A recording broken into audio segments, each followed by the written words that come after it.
Hey guys, Jim here. Wanted to share with you now another new acquisition of mine from the Blade Show 2014, made by Mr. Richard Rogers. Now, this is a name that if you're only into folders, especially tactical style folders, you might not be familiar with, or you might just be getting to know now. But he has a very rich history since 1996 of doing some of the most premier grade multi-bladed slip joints. I mean, we're talking $5,000, $8,000, $10,000 slip joints.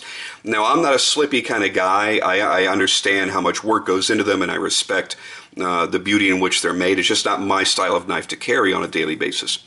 But when I first came across his work by seeing the Tangent and the Sharpie, I did a little bit of research, and I poked around, and I saw some pictures of the slip joints that he made, and they were... well, I got to tell you, they were jaw-dropping. I mean, absolute beautiful artwork and some of the most amazing detail I've ever seen. And now that he's really making a name for himself in the tactical folder market with the Arc and with the Tangent and with the Sharpie, it only makes sense to go ahead and make a flipper because everybody wants a flipper now. They're very, very much in fashion. I don't know if it's a trend. I know that I prefer flippers. I do carry flippers more than I do my thumb stud or spidey hole opening knives. It's just what I prefer. But who knows how long, that market is going to be booming. But he jumped in with both feet, and this is his very first model. And I got the chance to meet him in person at the Blade Show. And he had two of these, the only two in existence currently. One, he was signing up for a contest. He gave it away for free. And this one, which he was selling, and there is his little card right there, for $625. And we had discussed the possibility of me getting one in the future to do a review on. And when I was sitting there talking with him about it, and I was playing with it, there was a particular feature of this knife that I fell in love with, and I didn't want to wait. So I just went ahead and ponied up and pulled cash out of my pocket and bought it. And I'm very glad that I did, because this is something that, while it looks very clean and very basic when you first look at it, there are some neat little tricks in here. Let's start off first by opening it and taking a good look at the action. Oh. Now, a lot of times, to get a knife this smooth, you sacrifice detent strength and flippability. So you've got an incredibly smooth action on here and a great detent that allows you to light switch it, and it comes ripping right out. You can push button it, and it's even a little bit faster, but it's got the best of both worlds. Now, that's also a big 4-inch full-size blade too. It's a CPM 154 4-inch blade. Quite decent blade stock on there as well.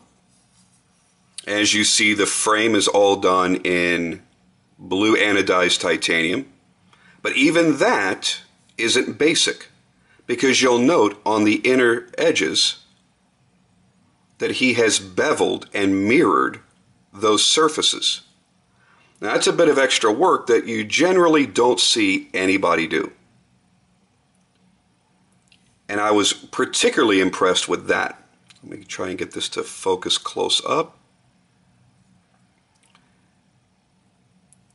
Yeah, I mean, that's a shitload of work. Not only has he contoured everything perfectly, but then he's taken the time to put a beveled edge all the way around the inside portions of the titanium liners. Now, he's also reached that perfect royal blue, and it's consistent all the way down the line. It's not lighter and darker and splotchy and looks like it's missed in a few spots. It is dead on perfect. Did the same thing for the two titanium standoffs. There again, as the light catches the beautiful bevels. He's also done that with his spring clip, titanium spring clip, richly blued. And yes, That's one of the things that you guys know me. I would much prefer to see a contoured clip on here, a nice sculpted titanium clip. But here's the thing. He has the obvious ability to be able to do it. He does take custom orders. So if you said, oh, I love this knife, but I really don't like the clip, I'm very certain that he would work with you on that.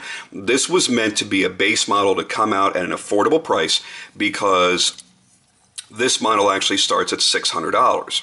By getting into the blued titanium, it raises the price to only $625.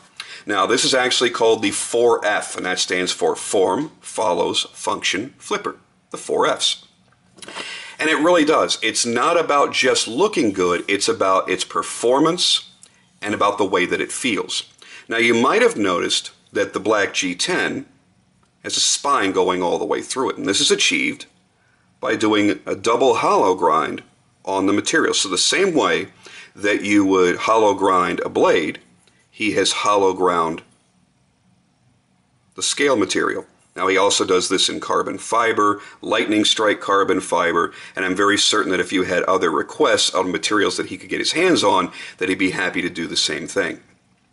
So that provides a nice look to it. It's still a simple, basic overall knife, but it's got just that added bit of pop and three-dimensionality. He's also doing it on the other side as well.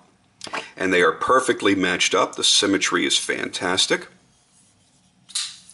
The blade is done in a really clean bead blasted finish. Very prominent top swedge coming all the way down into the primary bevel. There is his maker's mark. And a nice clean even edge all the way around. I mean, there's not a slip up or a mistake or a goof anywhere on this knife. It's got a nice prominent forward choil. Fits fantastic in the hand. And I do like having the spine here, because it comes down to allow my fingers to come up and around the knife, and the spine is basically set right in line with the knuckles on most of my fingers. So then my fingers drop back down as the material does, and it just feels fan-friggin-tastic. Now, here's the thing that I loved the most. As we were standing there talking, I was looking for the stop pin. I was looking for an external stop pin, then I realized the flipper tab is way far forward, no room for a stop pin there, and I couldn't figure out where the blade stops were, because even when the knife was open, there was none there, so I just figured it was an internal stop pin. But it just didn't look, with the way that this is made, that there was room for it. Here's what he's done. Take a good look right in here. He has hideaway stop pins that completely disappear when the knife is open, and then also completely disappear when the knife is closed. That is a wonderful feat of engineering that most people would have never thought about, and this allows the lines of the knife to be completely clean. All you're seeing are the two standoffs and the pivot. Two pieces here of hardware for the scale attachment. That's it. It's a very clean design and nothing exposed that doesn't need to be. I could not get over how friggin' cool that was.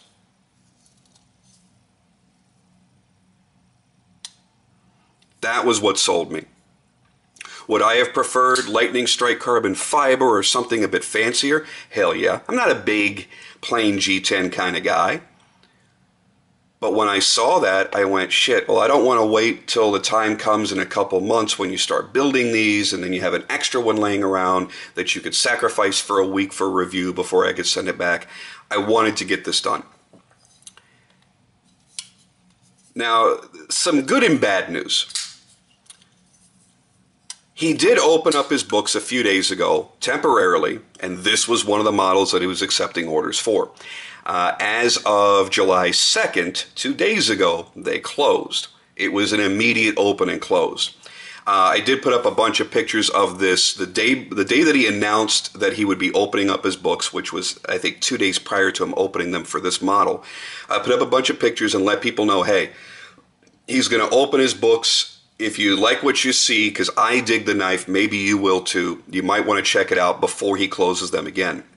So I know a lot of my friends were able to get in on that, and I hope you guys are as impressed with the knife as I am. And I would tell you, go for the extra $25, $50, $75 and upgrade the scale materials. Get that lightning strike, get that carbon fiber, get whatever it is that he is comfortable with working with. Obviously, the black G10 is going to be great for an EDC, for an everyday carry knife that you're actually going to use, and you don't care about it being a showpiece, then that's fine. He does a multitude of colors in his anodizing that are equally as rich and vibrant. You know, there are 3 colors that are really, really, really hard to get consistent and very vibrant: blue, purple, and green. And I've seen him do all 3 on the Tangent. His skills with anodizing are incredible. I've owned a lot of anodized knives, as I'm sure you guys have, and you know, they're not always going to be so fantastic. As you see with the finish work that he's applied, with the mirror polishing, the satin finishing, the beveling, and then the anodizing, it creates a really, really wonderful piece to just kind of stare at. And you're looking at it going, damn, that's friggin' beautiful. Then you go, but it's otherwise so simple. And that's really the beauty. Now, there are only a couple of things that myself, I would want to see changed on the model. Again, there's always going to be pros and cons. This is a damn near perfect knife as it sits. I really, really, really want either jimping or checkering on the front of that flipper tab. Because what he's done here is he has made, thankfully, a very smooth surface here. Too many guys these days, they're making 2 tragic mistakes with their flippers. Number 1, they're leaving jimping, very sharp jimping right here, which is right where your finger goes, and it tears up your finger, which I am currently dealing with a few knives. And the other thing they do is they leave squared off sharp edges on the flipper tab. Well, if you're like me, I like to sit there and flip my knife all day long. It's just one of those things that I enjoy doing. And when you've got something with sharp edges, it just starts tearing into you and tearing into you. I have a lump under the pad of my finger. It's almost always bruised, scar tissue, and then, of course, you guys have seen skin literally peeling off of it. I play with my knives 24/7, it seems like. So to have a little bit of jimping, or even better, some checkering right there, where it won't let your fingers slide off, would be fantastic. Now, his detent isn't so harsh that you're really having a strain on it to where your finger's going to slip off easily, but it's just a nice added little security thing. To make this more of a working knife, because in my eyes, that's the way I see this overall shape, I'd love if there was a little bit of fine jimping, just so that when I'm accessing my choil, I have a little bit here so my thumb isn't sliding off of it.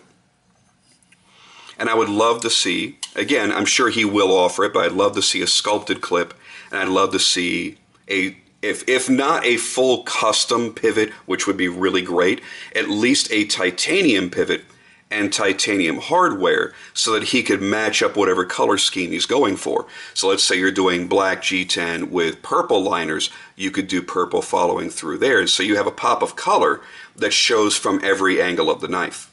So you've got it on the backside with the clip, the top and the bottom because of the liners, but having it from this side as well would look really, really nice. And again, these are just very, very teeny tiny nitpicks. This is not like, oh, if this didn't change, I'd never buy the knife. No, not in any way. Just added little things that I think would really add to the overall experience of owning the knife. The edge on it is fantastic. It does a great job sharpening it. As you see, it looks fantastic with the bevels that he's done with the top swedge. Nice clean flats. I'm more of a two-tone blade kind of guy, but there are times that I do like a plain blasted blade. It looks really good here. Again, it's a working finish in my opinion up against the standard black G10. So this is the kind of knife that maybe a lot more people are comfortable carrying on a daily basis instead of a fancier, dressier, more showy knife. The other thing to keep into consideration is for a hand-built custom knife, which again, that's what this is. For a hand-built custom knife, a base price of $600? Well, holy shit, guys, there are people selling mid-techs for that. And more. So you're buying a full-on custom knife for the base price of $600. which gets you the CPM 154. You'll get a tumbled finish on that, not the bead blasted finish. G10, and of course the bearings in the pivot. He'll even include an anodized clip at that price at $600. This one went up a little bit because of the bead blasted blade and the anodized liners. A little bit more work went into it, so ooh, a whole extra $25. Adding carbon fiber, you pay another $50. Adding lightning strike carbon fiber, you're adding $75. If you want to do a bolstered model, oh shit, think about that. Think about this in a bolstered look. $50 to go into a bolstered variation of this knife. So there are a multitude of options that he's going to be offering. I don't know what dealers he's working with right now, but I'm very certain you'll be able to find some of his knives available through a couple of different dealers as well. Keep your eyes out, guys, because I think overall, and for his first flipper to be released ever, this is an incredible value. It's an incredible feel. The action, oh, he did an incredible job. And you know what? He was a pretty damn nice guy, too. And this right here, this still gets me.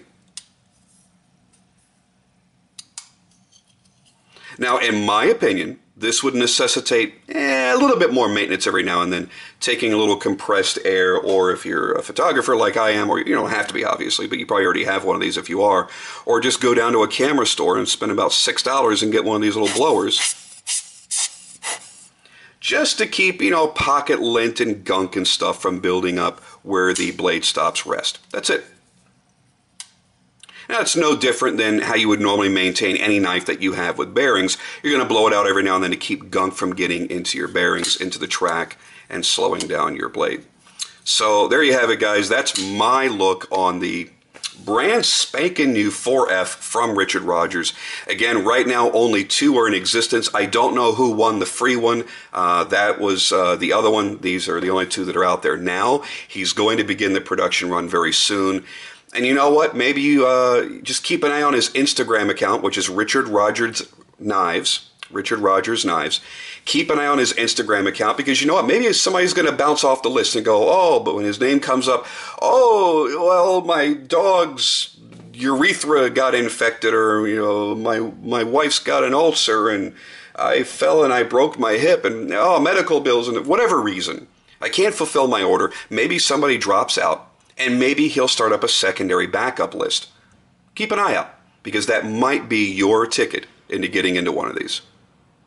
Until next time, guys, I'll see you on the next video.